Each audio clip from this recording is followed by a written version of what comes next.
भाईंदर पश्चिम के 90 feet road पर मौजूद एसएल पोरवाल स्कूल का एक वीडियो सोशल मीडिया पर तेजी से वायरल हो रहा है।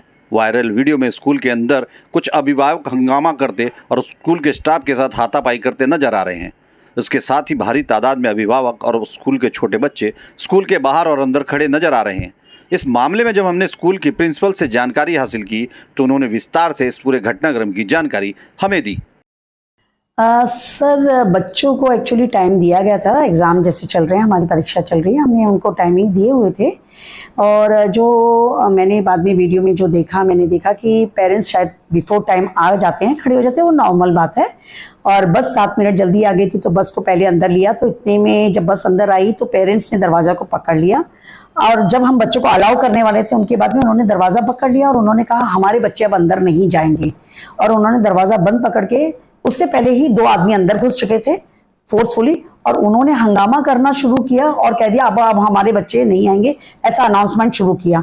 जिसको देख के ये बात मेरे तक तो थोड़ी देर में आई कि मुझे बाद में पता चला कि वहां पे हंगामा हुआ, लेकिन रीजन एक ही था, हम आए, हमारे बच्चों को अंदर लेने चाहिए। सर, अराइवल और डिस्पर्सल का हम टाइमिंग ऐसा सेट करते हैं कि अगर बच्चा प्राइमरी में है और दूसरा बच्चा सेकेंडरी में है या प्री प्राइमरी में है तो पेरेंट्स को तकलीफ ना हो, हम उस हिसाब के टाइमिंग्स देते हैं कि वो इजीली आ जाए। लेकिन इंटेंशन ऐसा था कि हमारे बच्चे को पहले लेना चाहिए। मैंने उनको समझाने की बाद में कोशिश की है कि हमारे टीचर्स ने जहां तक कोशिश की थी, लेकिन वो कुछ भी चीज सुनने तैयार नहीं थे।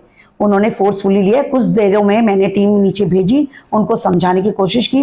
हमने कहा पहले बच्चे को हम अंदर भेज देते हैं, उनको एग्जामिनेशन हॉल में डाल देते हैं, उसके बाद हम आपसे बैठ के बात करेंगे। और ये हुआ कि उसके बाद में गेट को पूरा खोल दिया गया धक्के से। उन्होंने कहा जितने लोग आ सकते हैं, उन्होंने टेलीफोन के थ्रू और भी कॉन्टेक्ट कर करके बहुत सारे लोगों को अंदर बुलाया। जब ये बात मेरे कान तक पहुंची, मैंने उनसे कहा कि एक काम करिए, क्योंकि मैं वीडियो देख चुकी थी कि क्या प्रोसीजर क्या हुआ था, तो मैं चाह रही थी कि मैं 10 या 15 पेरेंट्स को बुला करके ऊपर उनको समझा सकूं कि सर देखिए दिक्कत किस तरीके से होती है, आप नीचे गेट के बाहर कैसे अपने बच्चे को मैनेज करेंगे और हम कैसे स्कूल के अंदर मैनेज करेंगे। बट पता चला कि वो सुनने को तैयार नहीं थे। हंगामा इतना हो गया और नीचे मेरे कुछ टीचर्स ने कहते हुए सुना, हम प्रिंसिपल को किसी भी बाय हुक और बाय क्रुक नीचे बुलाएंगे सबके बीच में और उनकी पिटाई करेंगे। ये मुझे नहीं मालूम था, बट टीचर ने सुना। इमीडिएटली टीचर्स ने वहां पे चेन बनाई, पीटी टीचर ने और दूसरे टीचर ने, मेंटेनेंस इंचार्ज भी थे उनके साथ में, कि हम ऊपर नहीं जाने देंगे, आप 10 से 15 लोग ऊपर जा सकते हैं, हम उनको परमिशन देंगे। लेकिन उन्होंने नहीं माना। इतने में उन्होंने एक्शन लिया और मेरे टीचर के को बहुत बुरी तरीके से खींच के, बुरी तरीके से बहुत नीचे बाल से खींच के 2 बार नीचे लेटा के बहुत बुरी तरीके से मारा है। इसमें 2 पीटी टीचर को मारा है, एक मेंटेनेंस को मारा है, एक ने तो अपना छोटा बच्चा को हटा करके जो बैरिकेड है उसके रॉड से मारा है उनके पीठ पे और घुटने पे लगा उनको। तो ये मुझे ऐसा नहीं लगता है कि एक पेरेंट्स को इस तरीके की गतिविधियां करनी चाहिए।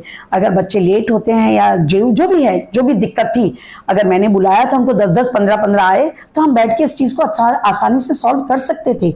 चीजें यही थी, अगर बस की चीजें थी या बच्चों की एंट्री की चीजें थी, उस चीज को सॉल्व किया जा सकता था। बट मुझे ऐसा नहीं लगा कि इंटेंशनली ये किया गया, ऐसा मुझे प्रतीत हुआ। लेकिन जिनको दिक्कत थी वो तो बहुत पहले ही गेट से बाहर निकल गए और जो दूसरे पेरेंट्स हैं जो थे नहीं, बाद में जिन्होंने मारा वो पेरेंट्स रह गए।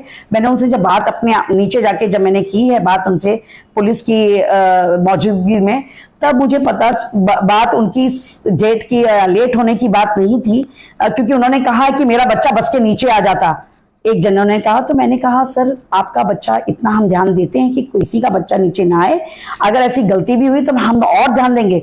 लेकिन ये हादसा ऐसा हुआ ही नहीं था कि बच्चा टायर के नीचे या बस के नीचे आते आते हुआ हो। ये वीडियो में आप दिखाऊंगी भी और देख भी सकते हैं कि ऐसा कुछ नहीं था। और अगर वो किसी और इंटेंशन से आए थे तो उनको ये चीज को समझना चाहिए था कि बात करने का सलीका या तरीका कैसा होता है। तो वो चीज उन्होंने गलत की, मुझे लगता है गलत की। वो आ सकते हैं, बैठ सकते हैं, बात सकते हैं, आज भी मैं तैयार हूं उनसे बात करने का, लेकिन बात करने का तरीका होना चाहिए। बात कैसे करना चाहिए। आप स्कूल में आके गाली गलौज दे करके, या आपके प्लान है कि हम प्रिंसिपल को मारेंगे, मुझे नहीं मालूम है कि ऐसा क्यों। आप भी किसी के माँ बाप हैं, आप भी किसी के पेरेंट्स हैं, आप भी किसी के दादा दादी, नाना नानी, मौसा मौसी होंगे। मैं भी किसी की पेरेंट हूं, मैं भी किसी के लिए रिस्पॉन्सिबल हूं। अगर मैं आपके बच्चों की केयर करती हूं उनको प्यार से देखती हूँ, तो आपको नहीं लगता कि आप भी मेरे टीचर्स की उतने ही प्यार से केयर करिए, उनकी चाहे उनकी एक तरीके से मौसी समझ के, चाची समझ के, या जो भी समझना चाहते हैं, तो आपको नहीं लगता है कि क्या टीचर आपके बच्चों का केयर करती होंगी, या कभी उन्होंने बच्चों को तकलीफ देने की कोशिश की है? ऐसा मैं नहीं समझती हूँ कि फिजिकली उन्होंने कभी भी किसी टीचर ने किसी बच्चे के साथ में बदतमीजी, या प्रिंसिपल मैं खुद ने किसी बच्चे के साथ में बदतमीजी की है, मैंने ऐसा कभी नहीं होने दिया। तो फिर ये आपकी ओर से क्यों? मैं आपसे एक ही हम्बल रिक्वेस्ट करूंगी, प्लीज बात जरूर मैं करूंगी, लेकिन कायदे से आइए, हम बैठ के इसका निवारण जरूर करेंगे। धन्यवाद। मैडम, आप ही का विरोध क्यों होता है? क्या वजह है कि पेरेंट्स आपका विरोध करना चाहते हैं? सर, मुझे जैसे मैं पहले भी बता चुकी हूँ कि मैं जब डे 1 को भी आई थी, तभी भी एकदम से पेरेंट्स आ गए थे और उन्होंने इस चीज़ पे विरोध किया था। और मैं समझती हूँ सर, मैं जो एजुकेशन सिस्टम है, मैंने जो नोटिस किया है, मैं उस चीज़ में चेंज लाना चाहती हूँ। स्ट्रेस देके नहीं, बच्चे के टैलेंट को देख के उसको फोकस करना चाहती हूँ। जैसे मैं आपको एक एग्जांपल दूंगी कि जब मैं शुरू में आई थी, तब मैंने पेरेंट्स से बात किया था कि अगर मेरा बच्चा 30-35% लाता है और एक बच्चा 90% लाता है, तो मेरे लिए दोनों ही बहुत इंपॉर्टेंट है, उनका करियर भी और इनका करियर भी। मैं उनका परसेंटेज कम है करके मैं इग्नोर नहीं कर सकती, या उनका परसेंटेज बहुत अच्छा है और मैं उनको मानने नहीं दे सकती, ज्यादा अपने फोकस नहीं कर सकती, लाइमलाइट में नहीं रख सकती। क्यों? क्योंकि मैं जानती हूँ कि ये बच्चा जिसमें कमजोर है, भले ही पढ़ाई में कमजोर है, लेकिन कुदरत ने कुछ ना कुछ उनको ऐसा अच्छा जरूर दिया है जिसको हम फोकस कर सकते हैं, जिसको हम शार्पन कर सकते हैं, जिसको हम एनहांस करके और उसके स्किल्स को एनहांस करके हम आगे एज अ करियर बना सकते हैं। तो मैं ऐसी नहीं हूं कि आप क्वेश्चन सवाल जवाब दूं और आप उसी को रट के आप आंसर लिखें। मेरा तरीका ऐसा है कि मैंने बच्चे को पढ़ाया है, क्योंकि 2 साल बाद पैंडेमिक के बाद आए हैं, मैं एक चीज को अच्छे से समझ रही हूँ कि बच्चे लिख नहीं पाएंगे, या शायद वो आंसर्स को याद भी ना कर पाए। इसीलिए अगर आप मेरे सवाल क्वेश्चन पेपर को भी देखेंगे, मैंने इतना इजी गोइंग बनाया है कि वो बच्चे आंसर्स को लिख सके, समझ सके। फिर मैं कह रही हूँ, पढ़ाई में अगर बच्चा अच्छा नहीं है, तो मेरे लिए इंपॉर्टेंट होता है कि मैं दूसरे स्किल्स पे फोकस करूं, मैं उनकी दूसरे स्किल्स को जानूं। जैसे बच्चा डांस में अच्छा है, गाने में अच्छा है, म्यूजिकल इंस्ट्रूमेंट प्ले करने में अच्छा है, या स्पोर्ट्स में अच्छा है, या और अन्य चीजें, आर्टिस्ट है, तो मैं क्यों ना उन चीजों को एनहांस करूं, मैं क्यों उन चीजों को बढ़ाऊं आगे, कि एज अ करियर वो फ्यूचर में इस चीज को बढ़ा सके। मैं एक उदाहरण देना चाहूंगी, जो हमारे अंबानी जी हैं, जो हमारे अच्छे क्रिकेट स्पोर्ट्स के हैं, तेंदुलकर जी हैं, क्या वो बहुत अच्छे 90% लाए हुए हैं? या अंबानी जी ने क्या ग्रेजुएट किया है? नहीं, उन्होंने अपनी जो प्रैक्टिकल नॉलेज थी, जो स्किल थे, उसको डेवलप किया और उसको आगे लेके गए, तो वो आज आगे बढ़े हैं। आज हम सभी उन्हीं लोगों को सैल्यूट करते हैं। हम भूल क्यों रहे? हमारे प्रधानमंत्री जी, क्या वो बहुत एजुकेटेड है? नहीं, लेकिन जो उनकी प्रैक्टिकल नॉलेज है वो काफी स्ट्रांग है, जो उनकी एक्सपीरियंस है वो काफी स्ट्रांग है, जिसको वो एनहांस खुद भी किए हैं और दूसरों में भी तब्दीलियां ला रही। वही चीज हमारी भी है सर।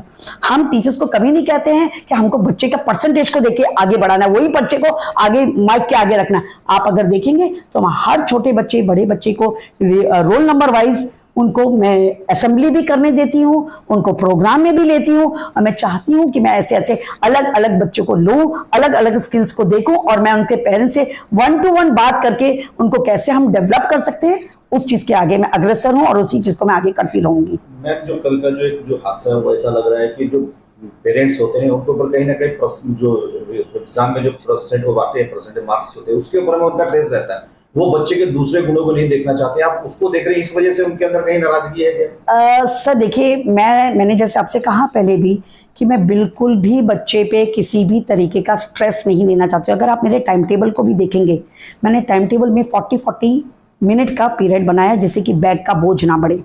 ठीक है, मैंने उनके पीरियड्स में ऐसे बनाए हैं, इंग्लिश 1, इंग्लिश 2, इस तरीके से डिवाइड किया है कि मेरे बच्चे उस चीज़ को समझे। लेकिन ये चीज़ें हमें पेरेंट्स को नहीं समझ में आ रही है, या उनको कोई दिक्कत हो रही है। अभी जैसे मैं बताती हूँ, कुछ मेरे पेरेंट्स से बात हुई तो उन्होंने बोला, अरे मैडम आप लोग PDF नोट्स भेज देते हैं। मेरा PDF नोट्स सिर्फ प्राइमरी में गया है। मैंने उसके भेजने का पर्पस मेरा एक ही था कि मेरे जो बच्चे छोटे बच्चे हैं मुझे मालूम है 2 साल पैंडेमिक में वो नहीं पढ़ पाए, नहीं लिख पाए, या वो स्पीड नहीं है उनकी। शायद पेरेंट्स ने कोशिश की हो, और वो कोशिश तो मैं भी देख सकती हूँ कि कुछ बच्चे अच्छे से कर रहे हैं, लेकिन काफी कुछ बच्चे नहीं कर पा रहे हैं। तो मैंने वो सोच के दिमाग में कि कोई अगर बच्चे सही नहीं है, बच्चे तकलीफ में रहे हैं, बीमार रहे हैं, नहीं कोप अप कर पाए, तो मैंने रेफरेंस PDF नोट इसलिए भेजे हैं। मैंने लिख के भेजा है रेफरेंस, क्योंकि ये नोट हम क्लास में दे चुके हैं। अब ये नोट आपके लिए दिए हैं कि बच्चे एग्जाम में तकलीफ में ना रहें, या आप किसी भी तरीके का प्रेशर उन पे ना डालें। और मैं समझती हूँ, मैं जानती हूँ मेरे बच्चों को मुझे कैसे आगे बढ़ाना है। मैं समझ रही हूँ, आप थोड़ा तो विश्वास करके देखिए कि मैं मेरे बच्चे को कोई ना कोई स्किल्स उनकी डेवलप करवा दूंगी। आपका और मेरा इंटेंशन एक ही है, हमारा बच्चा आगे फ्यूचर में फेल नहीं हो। और मैं आपको ये चीज आसानी से बोल सकती हूँ, गारंटी के साथ में बोल सकती हूँ, मेरा एक भी बच्चा लाइफ में अपने करियर में फेल नहीं होगा, ना ही मैं होने दूंगी। क्योंकि मैं जानती हूँ बच्चे के अलावा, पढ़ाई के अलावा बच्चों में दूसरे स्किल्स का डेवलप होना बहुत ज़रूरी है। और मैं आपसे भी गुजारिश करूंगी, रिक्वेस्ट करूंगी कि बच्चे को सिर्फ पढ़ाई पे फोकस ना करें, उसके अलावा भी लाइफ है, उसके अलावा भी चीज़ें हैं जहाँ मेरे बच्चे आगे बढ़ सकते हैं। शायद वो पढ़ाई से बहुत आगे बढ़ सकते हैं। तो हम सब मिलकर के अगर एक होते हैं, अगर आज मैं अपनी कोई भी चीज़ को शेप देना चाहूँगी तो एक हाथ मेरा होगा, तो मुझे एक हाथ आपका भी लगेगा उस चीज़ को शेप देने की। तो चलो दोनों मिल करके उनके करियर को शेप दें, लेकिन साथ मुझे आपका भी लगना होगा। लेकिन आपको उससे पहले पॉजिटिव होना पड़ेगा, अंडरस्टैंड करना पड़ेगा कि प्रिंसिपल गलत नहीं सोच रही। अगर मैं स्ट्रिक्ट हूँ तो दूसरी डिसिप्लिन को लेकर स्ट्रिक्ट हूँ, उनकी दूसरी चीज़ों को लेकर स्ट्रिक्ट नहीं हूँ। मैं जानती हूँ मेरे बच्चे आज कमज़ोर हैं, लेकिन आगे फ्यूचर जरूर अच्छा करेंगे।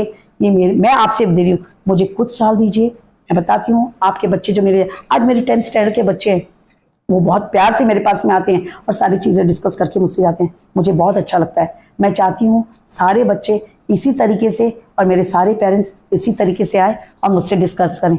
ज़रूर हम आगे बढ़ेंगे, लेकिन प्यार से, अंडरस्टैंडिंग से, कोऑपरेशन से।